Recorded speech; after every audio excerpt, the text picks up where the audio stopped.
Hi there. I know a little birdie told me that someone qualified for the competition. Congratulations. How are you feeling about everything? Yeah, I'd imagine it's like a mixture of excitement and a little bit of nerves and more excitement, though, probably, right? Okay.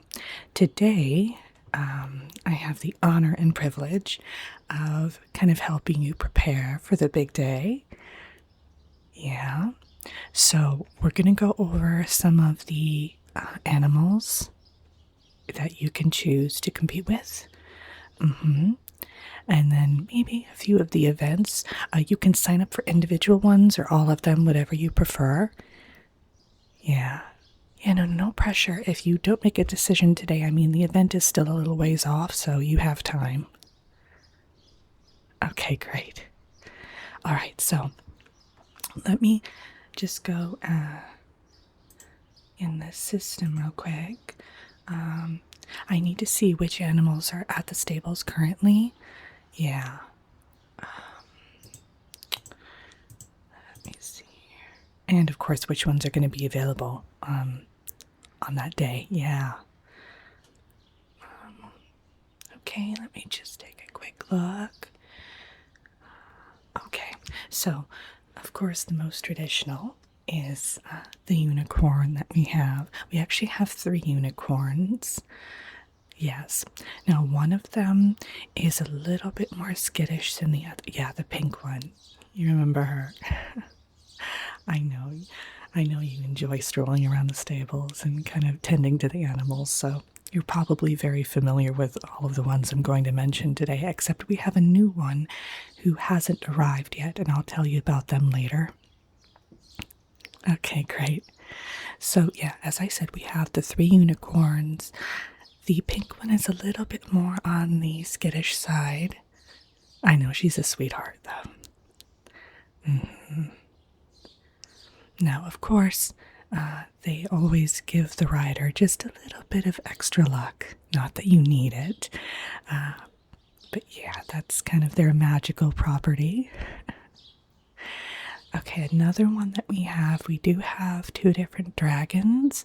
Now, typically, as you know, we have all of the elemental dragons here at the stable, but on that day, we're only going to have the water and the fire. Okay? Yeah. Oh, well, that works out then. Okay, good. All right. So let me see who else we have for you today, or actually on the day. And yeah, of course, you can take another look around today after we discuss all of the animal options, and you can see if you know, exactly. Maybe if you have a bond with a certain one. Okay. So we do have the giant tortoise available that day. No, the hare is not available. The tortoise is good if you just, we do magically imbue him. Exactly, so he will go at a good speed. And believe it or not, he's very good at the jumps. You wouldn't think it, I know, but he's very well trained. And he just kind of has a natural inclination for it, so yeah. I know, it is a bit odd, right? Okay, who else? This isn't an aquatic competition. Well, if it was an aquatic competition, they do have a version of that, I think, in a few months. And we have other animals that are available for that, like seahorses, jellyfish, things like that. But we're not aiming on that this time around, right? I didn't think so. I don't know too much about this particular competition, just because it's so exclusive. Okay, just wanted to make sure. Okay, all right, good.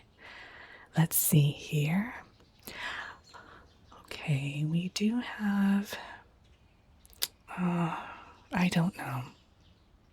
We have the giant beetle as well. He is very fast. Yes, yeah. He's a bit unpredictable, though. Yeah. Well, some people have a little bit of I was going to say a kind of an aversion to insects in general, but he's very unpredictable, but also very docile, very calm-natured. Yes. You just don't know if he's going to veer left or right or actually make the jump, for instance. But he does do great in dressage. Yeah, I know. Okay, let me take another look.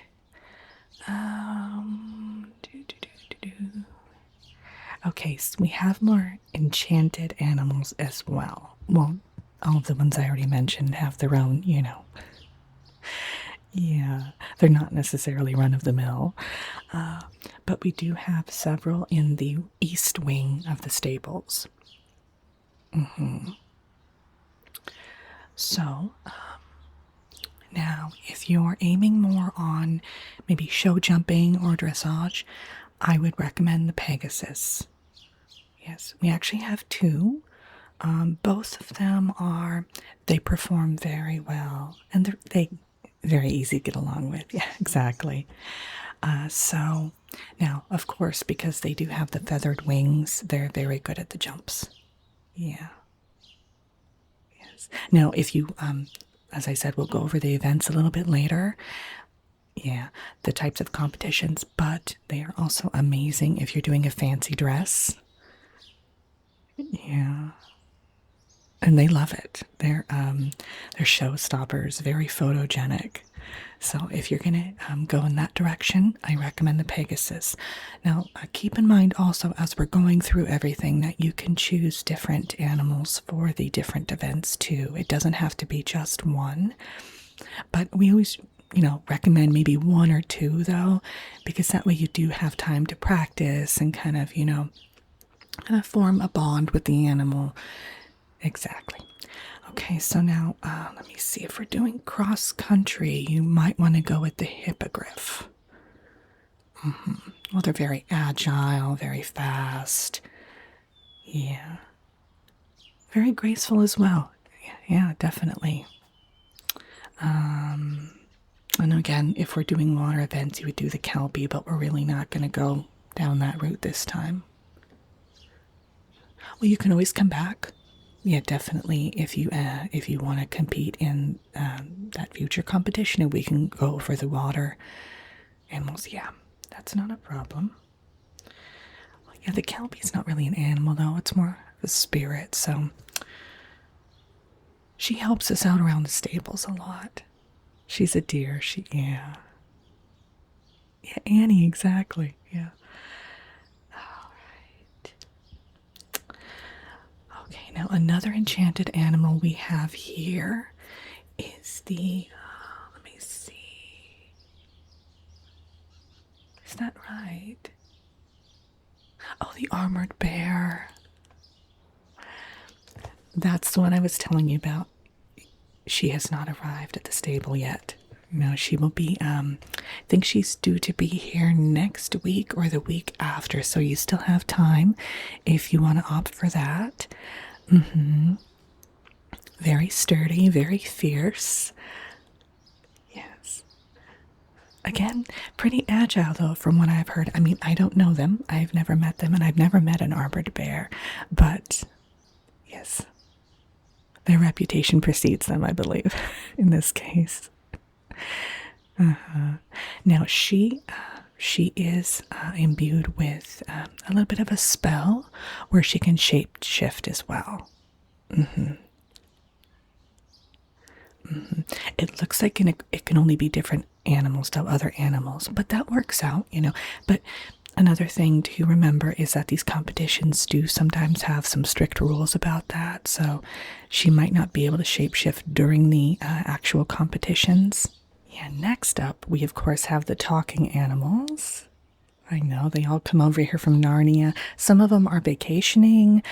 Some of them like to, summer here. There are quite a few, though, that reside here now. Yeah. They've been a big help in, improving the stables. They're able to give us feedback, of course, so now they're all air conditioned and they have a concierge service, room service. Exactly. All the amenities and facilities they could ever hope for. So now we have like I said, quite a few of them here during the competition. One of the benefits, of course, of working with them during the event would be, you can really communicate through any challenges you might have in the event. So, for instance, if you're nervous about a particular aspect of it, or maybe they might need something just to make sure that they're able to, bring their A game. Exactly. You can kind of build that rapport with them. So we have a lion. Let's see here. What else? A jaguar. And let's see. A hedgehog. Yes. Now the hedgehog is a just normal sized hedgehog, but they have the ability to enchant themselves too. Yeah, exactly. No, yeah, you don't, no, not a, well, we did have a porcupine, but as you can imagine, things got a little awkward.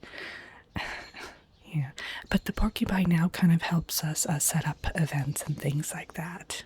So I think that's it for the animals. And like I said, after this, feel free to just meander around and see if there's one that maybe I didn't mention that you might want to learn more about. That's no trouble at all. We also have some feed for them. We have some, no, not carrots. Well, some of them like carrots, more of a carrot souffle though. But we have a full buffet you can take from there and, yeah, give to them. But then again, like I said, we have a concierge and room service going on, so. Oh, yeah, in fact, who is it then? Oh, the water dragon is particularly fond of tea parties. So you can always, yeah. Yeah, great way to have a chat with them. Exactly. Oh, yes, they communicate telepathically. All right, so now that we have that out of the way and you can kind of, ponder on all of that, let's talk about the events, the competitions themselves. Okay, so I'm just going to go over them kind of briefly and you can let me know which ones you'd like to sign up for. Okay, so now we have, as I mentioned a few of them earlier, but we have dressage, and that's more of a kind of a coordinated effort. So, yeah, you kind of work with the animal to have movements, coordinated movements. I always think of it as, the epitome of elegance and sophistication. Yeah. Another thing we have is countryside. So the countryside challenge. Yes, that's more of a whimsical obstacle course. There aren't any jumps involved. It takes a lot of skill, but it's more of a fun event, I think. Yeah. Take a look here. I'm seeing what else is available for that particular event. We also have jumping. So, yes. We also have vaulting, which is more of an acrobatic competition. Yeah. So, for instance, if you have a background in gymnastics, it's perfect. Yeah. So there are also some supplementary competitions that happen at this particular event. I'm just looking here. It's like I said, I'm a bit unfamiliar with it. They also, I mentioned earlier, kind of a fancy dress. Yeah, that's a lot of fun. They also have the best grooming, the best presentation. Another event that I really like is the best use of magic. So yeah, you're able to use magic and also just the animal's natural abilities. And it's kind of a synergistic kind of thing, so you have to kind of coordinate. It's a bit like I guess you can say a magical dressage. Yeah. I've seen it at other competitions. It seems like a lot of fun. Another thing is, let me see what they have at this one. Animal care. And, oh, for the talking animals, there is a separate little mini event that they have, which is best spoken. So if they kind of articulate their words. And they have another one where it's kind of a spin off of that, where it's best impersonations. I know. It just seems so entertaining, right? Now, another thing I'm going to send you home with. I know so many things. I'm going to send you with this brochure, and it kind of talks about all of the events and the mini ones that I just talked about. It also has a little snippet about the stables themselves, so I know you know a lot about that already. And then some of the animals. Now, as I said, some of them like to vacation here, so we're not quite sure if they might be here during the competition. Exactly. So what we can do is if any of them book a reservation here during that time period, we can go ahead and notify you. We have your email, yeah. And then you can decide, hey, maybe I want the, to pair up with this animal for this particular competition because they're more, their personality or their abilities kind of line up better. And yes. Okay? I am just so happy for you. I know you're just going to do fantastically well. Knock it out of the park, as they say. Yeah. Well, I did see you ride at, that one about, what was it, 2 months ago? Yeah. I think it was a traditional, so it was a horse, right? Okay. Yes, you just seem to have a knack for it, just a natural ability. So you're gonna do beautifully. Yeah. Okay, so keep in touch. Let me know which animal you would like to team up with. Like I said, they're actually having a picnic out on the grounds this afternoon. So if you want to enjoy that, you're more than welcome. Okay. And it was so great seeing you again, and congrats again. Yeah. You so deserve it. You've earned this. All right. I'll see you soon.